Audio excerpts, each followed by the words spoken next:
চলার পথে মানুষের চেষ্টাই থাকে নিজেকে সবসময় ছাড়িয়ে যাবার, আর সেই লক্ষ্যেই চলে নানা পরিকল্পনা এবং সে অনুযায়ী নানা কাজ। পুরনো বছর শেষ হয়ে গেল, নতুনকে গ্রহণ করে নিতে হবে আমাদের। নিজেদের ব্যর্থতাগুলো পেছনে ফেলে উঠে দাঁড়াতে হবে আবার। প্রতি বছরের শুরুতেই নতুন বছরটাকে ঘিরে আমাদের থাকে নানা ধরনের পরিকল্পনা, কিন্তু দিন যায় মাস যায়, এক সময় সেসব কাজের কিছুই আর চালিয়ে যাওয়া সম্ভব হয় না। তাই সফলতা অর্জনের জন্য কাজের ধারাবাহিকতা ধরে রাখা খুবই গুরুত্বপূর্ণ।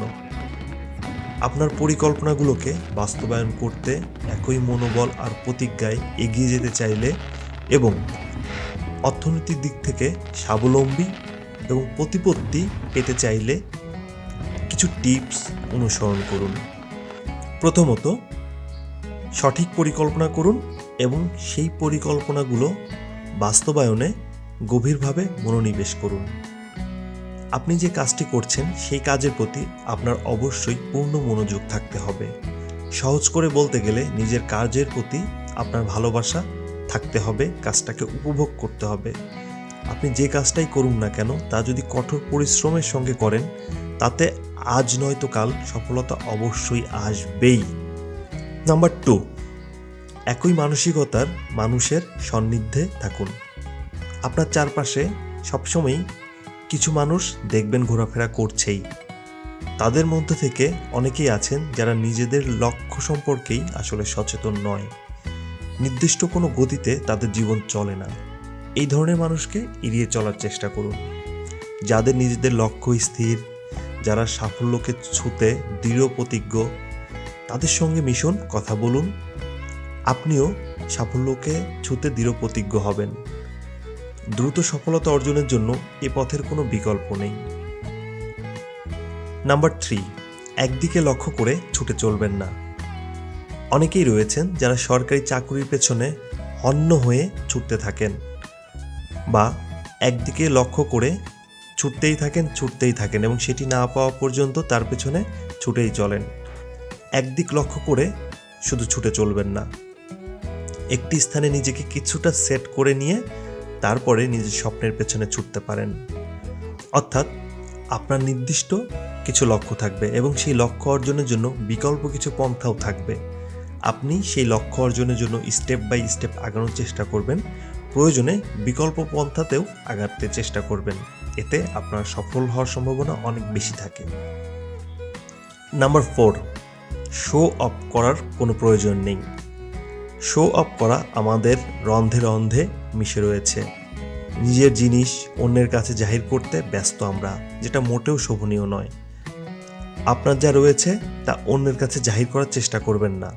আপনি সত্যিই যদি কিছু অর্জন করতে পারেন, আপনার মধ্যে গুণ থাকলে মানুষ এমনিতেই আপনাকে মান্য করবে। পরিশ্রম করলে সফলতা আসবে। একটি উদাহরণ দিলে ক্লিয়ার হবে। অনেকেই রয়েছেন যারা ফেসবুকে নিয়মিত নিজের জব, নিজের ফ্যামিলি এগুলো নিয়ে আসলে ছবি দেন, বিশেষত নিজের জব, যে তিনি বিশাল জব করেন বা তিনি বিশাল ক্ষমতায় রয়েছেন। এই ধরনের ছবিগুলো আসলে দিলে অন্যরা এই ছবিগুলোকে আসলে নেতিবাচকভাবে দেখে। সর্বোপরি একজন মানুষ হিসাবে আসলে তার জব বা ফ্যামিলিকে সবসময় ফেসবুকে বা বিভিন্ন সোশ্যাল মিডিয়াতে প্রেজেন্টেশন করাটাও আসলে খুব শোভনীয় দেখায় না। নাম্বার 5, আত্মবিনিয়োগ করুন। আত্মবিনিয়োগের অর্থ আপনি যে কাজটি করছেন তা মন প্রাণ ঢেলে করুন। কাজে মন প্রাণ ঢেলে দিলে আপনাদের এমনি আত্মবিশ্বাস তুঙ্গে থাকবে, আর কোনো কাজে আত্মবিশ্বাসের সাথে করলে সেটিতে সফলতা আসে খুবই দ্রুত। কথায় বলে, ফলের আশা করবেন না, কাজ করে যান। কিন্তু বাস্তব বলছে, আপনি যদি সত্যি কাজের মধ্যে নিজেকে সঁপে দেন তাহলে ফলও পাবেন হাতে নাতে। তাই আত্মবিনিয়োগ করুন এবং দ্রুত ফল পান। নাম্বার 6, লক্ষ্যের ব্যাপারে স্পষ্ট হন।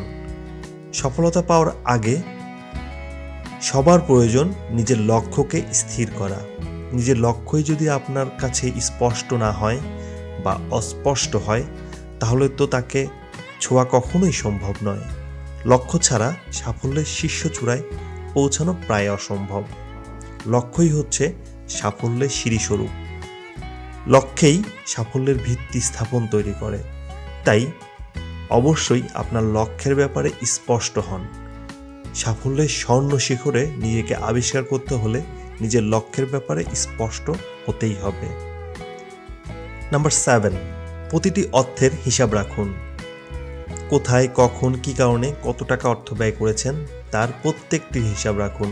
বেহিসাবি অর্থ ব্যয় করে কখনোই আপনি জীবনে বড় হতে পারবেন না। হয়তোবা মানুষ আপনাকে কিপটে বলতে পারে, কিন্তু তারপরও নিজের ভবিষ্যৎ সুনিশ্চিত করতে একটু টিটকারি হজম করতেই হবে আপনাকে। নাম্বার 8, অর্থ উপার্জনের উপায় খুঁজুন। শুধুমাত্র একটি চাকরির আশায় বসে থেকে ভাববেন না আপনি ধনী হয়ে যাবেন। একটি কাজের জন্য বসে থাকলে আপনার টাকার পরিমাণ কখনোই বৃদ্ধি পাবে না, আর টাকার পরিমাণ বৃদ্ধি না পেলে ধনী হওয়া সম্ভব নয়। তাই নিজেকে ধনী, স্বাবলম্বী এবং একজন সফল মানুষ হিসেবে তৈরি করতে চাইলে চাকরির পাশাপাশি অন্য কিছু আপনাকে করতে হবে। ছোটোখাটো কোনো ব্যবসার চেষ্টা করুন।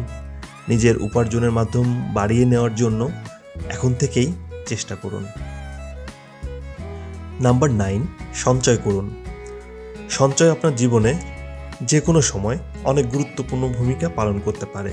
আপনি মিতব্যয়ী হওয়ার চেষ্টা করুন, তা আপনার পক্ষেই লাভজনক। সঞ্চয় করাটা অভ্যাসে পরিণত করুন। খুব অল্প বয়সে অনেক বড় এবং সম্পদশালী হতে পারবেন। এর পাশাপাশি নিজের এই টাকাগুলো সঠিক জায়গাতে বিনিয়োগ করে আপনি একজন সমৃদ্ধ মানুষ হতে পারবেন। নাম্বার 10, আর্থিক পরিকল্পনা করুন। আর্থিক পরিকল্পনা ব্যবসার ক্ষেত্রে খুবই গুরুত্বপূর্ণ। পরিকল্পনা ছাড়া আর যাই হোক জীবনে সফলতা আসে না, এবং সকল ক্ষেত্রেই পরিকল্পনার বিকল্প আর কিচ্ছু নেই। যে কোনো ব্যবসায় অর্থায়ন খুবই গুরুত্বপূর্ণ একটি বিষয়। আপনি যদি ছোটোখাটো ব্যবসায়ী হন তাহলে তো এই বিষয়টি আরও বেশি জরুরি। আয়ের উৎসের সঙ্গে সামঞ্জস্য রেখে ব্যয় করুন, তার একটি হিসাব রাখুন। বেহিসাবি মানুষ জীবনে উন্নতি সাধন করতে পারে না। তাই নিজের জন্য একটি আর্থিক পরিকল্পনা করুন।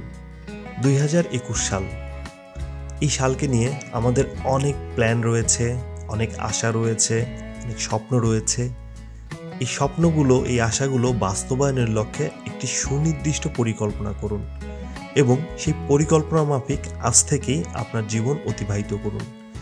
দেখবেন ঠিক 1 বছরের মধ্যেই আপনি ছোটোখাটো হলেও একটি ফল পেয়ে যাবেন।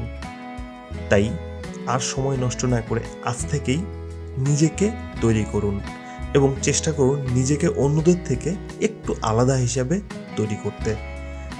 নিশ্চয়ই 2021 সাল আপনার জন্য অনেক সফলতা বয়ে আনবে, সেই প্রত্যাশায় এখানেই বিদায় নিচ্ছি।